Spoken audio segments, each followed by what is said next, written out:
Hey there, vinyl community. How you doing? I'm Gary, and this is Physical Format Rock and Roll. Thank you so much for tuning in. I appreciate it. So, uh, as I'm sitting here and the sun is coming in on half of my face, I kind of look like Harvey Dent. Two-Face, right?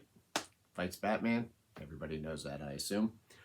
Anyway, so I want to talk about a group that existed from about 1980 to 84.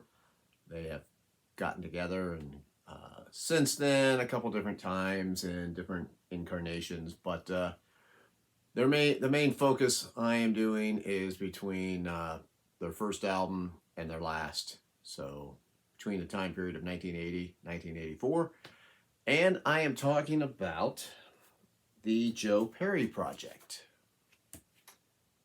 So Joe Perry had become pretty disillusioned with Aerosmith during the time period when they were recording Night in the Ruts, which was the last Aerosmith album to feature him, although Joe Perry is not on the entire album.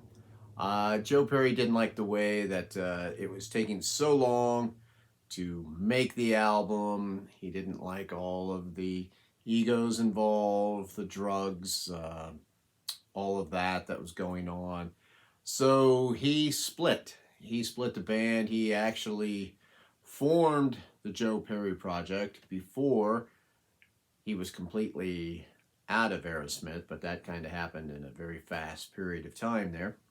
This album came out in 1980 called Let the Music Do the Talking. There's the back of it. Pretty cool album cover. It's got Joe Perry there like he is showing the master tapes to a board of directors who probably have no idea what he is doing. It's a pretty cool picture on the inside sleeve. I've always liked that picture. So this had Ralph Morman on vocals, David Hull on bass, and Ronnie Stewart on drums. Now this was also produced by Jack Douglas, who of course produced Aerosmith. Joe Perry got him to do this album. It's a good sounding record. And this is actually a very solid album. If you're not familiar with this and you are a Aerosmith fan, I would highly recommend this album. So Joe Perry splits the vocal duties. He sings lead on a handful of songs on here, and Ralph does the other songs. You might recognize the song Let the Music Do the Talking. Aerosmith redid it on their album Done with Mirrors. Changed it slightly. Steven Tyler changed the lyrics to it.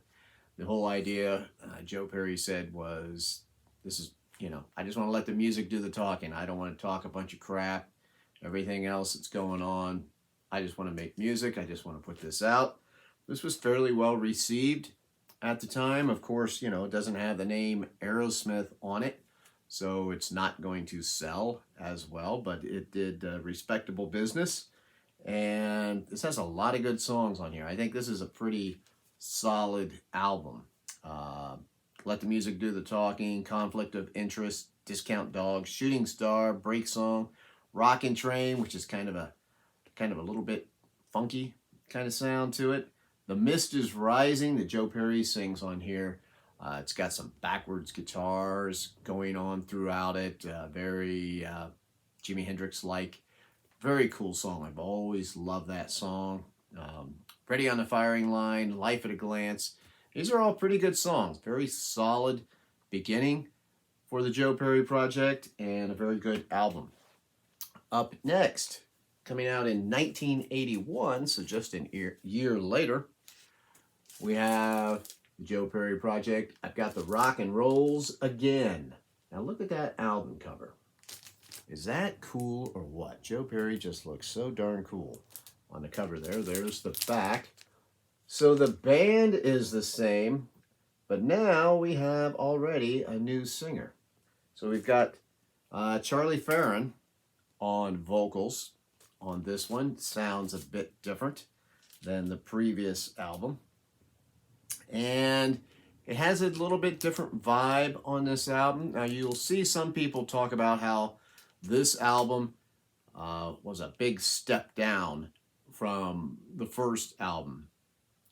That's a matter of opinion. It's definitely a little bit different.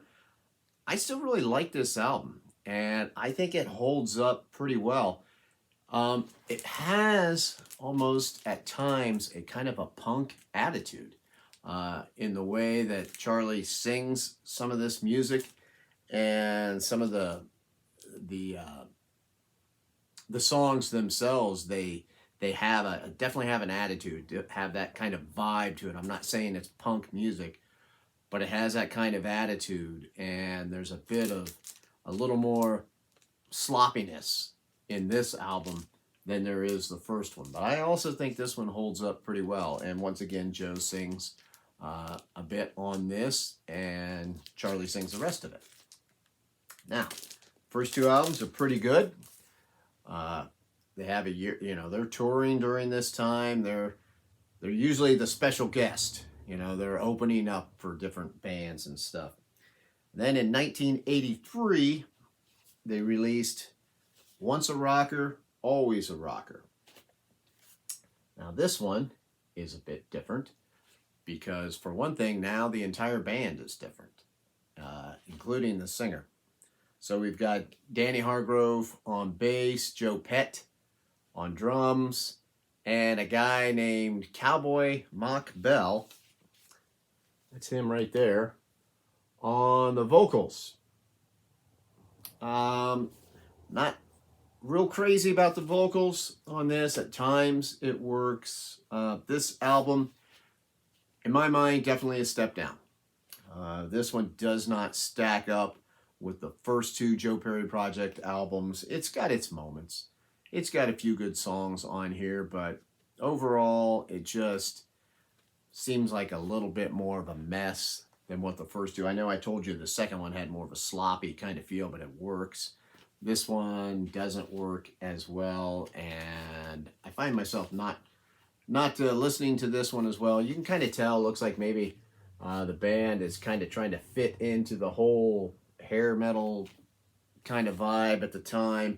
Not that it really sounds hair metal, but the vocals sound like they would have fit better on that style of music as opposed to Joe Perry's blues rock kind of sound that he has. So they toured. They kept trying to, Joe Perry was having financial problems at this time because, now he's not in Aerosmith, not making near the amount of money with his Joe Perry project is, because now each album that he released, the sales kind of went down, and he was just basically playing anywhere that he could. That was released in 83. They're driving around in a van, wherever they can go, trying to pick up some money, because Joe Perry owed a lot of money in taxes. He was in debt at this time, so a lot of issues. The band folded because Joe Perry kissed and made up with Steve Tyler. We know the rest. They got back together in 1984. Aerosmith did a solo tour, a reunion tour. I'm sorry, not a solo tour. They did a reunion tour where they didn't have an album out at that period. They were kind of just testing the waters. They called it the Back in the Saddle tour, which I went and seen, and that was an amazing show. It was so great having Joe Perry and Brad Whitford back in the band. So anyway, they did that, and then of course they went on the following year and they made the very underrated album Done with Mirrors. That sounds like it, came out of this time period, and it's a great album, but that's a whole nother story. So anyway, the Joe Perry Project. If you are not familiar with the Joe Perry Project, I would recommend you go out and find them. Some of these records, they seem to pop up in the used bins for not that much. So definitely next time you see either one of these two, when you're going through the crates and you find you a nice used copy, pick it up. I think you'll probably like it. I know I do. It's just good, dirty rock and roll, man. Joe Perry Project. Pick it up. I'm Gary. This is Physical Format Rock and Roll. you haven't subscribed to this channel, please do so. I greatly appreciate it. Any comments, likes, dislikes, all that stuff. It all helps make my channel grow. And I appreciate each and every one of you. I am on Twitter and Facebook. Till the next time, my friends, boom, I will see you down the road.